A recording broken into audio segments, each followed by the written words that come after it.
Somebody lives here who loves flowers. Praėjusią savaitę į Venecijos bienalės atidarymą susirinkusiems meno gerbėjams pristatytas ir paskutinis lietuvių kilmės menininko Jono Meko filmas Requiem. Nors išleistas 2019-aisiais, tais pačiais metais, kai kūrėjas ir mirė, tik dabar filmas pirmąkart viešai parodytas Europoje. Dviejuose sinchronizuotuose ekranuose gamtos akcentai ir pasaulio įvykių nuotrupos, kurias avangardinio kino kūrėjas užfiksavo per paskutinius gyvenimo dešimtmečius. And we want to create a sort of resonance between the film and the space around, because in a sense this is a botanical film which is full of green trees and flowers. It's a film at the end of Venice, at the end of humanity.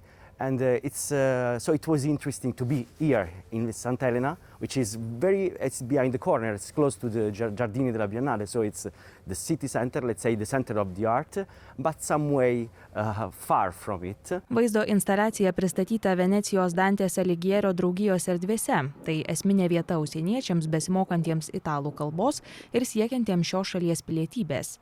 Ir vieta, ir paties Jono Meko gyvenimas, prasidėjęs Lietuvoje ir besitęsęs Jungtinėse valstijose, neabejotinai siejasi su šių metų bienalės tema užsieniečiai visur. In New York he was always a foreigner, and that's maybe why he liked New York. It's sort of a city of foreigners. He did not feel at home in the rest of the country. And there it was from this perspective, being in exile, that he looking back at memories of his homeland that he could not really return to, that he composed, for example, some of his major poetic works, Semeniška Idyllis and Reminiscences, and also his film diaries. So you cannot really understand his work and life without understanding that trajectory he took. Jonas Mekas turėjo ypatingą ryšį su Italija, sako prieš beveik 10-metį su juo bendradarbiauti pradėjęs ir Venecijoje jo filmą pristatantis meno kuratorių duetas Francesco Urbano Ragazzi. Esą Mekas suprato interneto esmę dar prieš jam tampant tokiam, koks jis yra dabar. 2015-aisiais jis pasirašė avantiūrai nufilmuoti vaizdo dienoraščius, tapusius Venecijos bienalės programos dalimi. Milžiniška instaliacija sukurta tuomet vieninteliame Venecijos greitojo maisto restorane Burger King. I remember his very first email he wrote to us and he said it's challenging enough to say yes. And from this very brief and energetic sentence you really feel the spirit of Jonas Mekas cinema. Pernai minint Jono Meko šimtmetį, jo darbams ir gyvenimui skirtas parodas italų kuratoriai surengė Romoje, Bolonijoje ir Milane.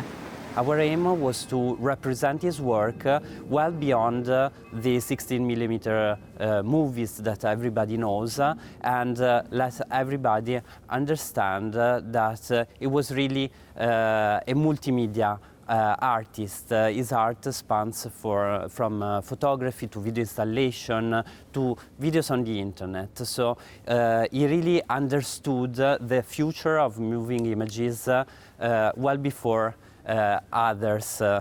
Ir šiandien Italijoje Jonas Mekas turi gausų gerbėjų būrį, ypač jo darbai žavisi jaunieji meno studentai. His way of dealing with images in this very natural way, as if the camera was in direct contact with reality, with no mediation, somehow really resonates with how this young generation is using the moving images through the cameras of their phones, for instance. So now everybody can be and is a film director in some sense, and I think Jonas can be really an inspiration for the young generation of filmmakers. To tikisi ir tėčio kūrybos klaida besirūpinantis Niujorke gyvenantis Sebastianas Mekas.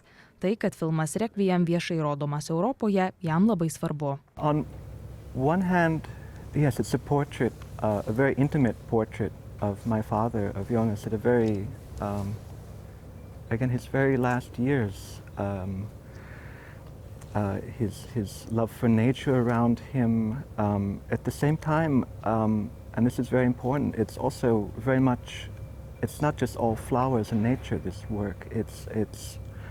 There's also a condemnation of humanity, I think he would want, after seeing this work, to, on one hand, be very present, be very aware of the beauty around us, and it's easy for me to say this beautiful spring day in Venezia. But yeah, to be in the here and now, and at the same time to reflect on how little progress humanity has made over the centuries, the millennia. Look at what's happening in Ukraine, in Gaza, and Sudan, and Burma. It's horrific. And I think this film is his meditation on that. Artimiausiu metu Jono Meko kūrybą Italijoje pristatantys kuratoriai ketina išleisti naują knygą, tačiau jų teigimu filmas Requiem taip pat nusipelnė daugiau dėmesio. So we could create like a book, like an encyclopedia of flowers and plants through his film. This is just an idea, but to be continued. Rugsėjį Jono Meko Requiem bus parodytas ir daugiau pasaulio miestų, taip pat Lietuvoje, Nacionaliniame operos ir baleto teatre.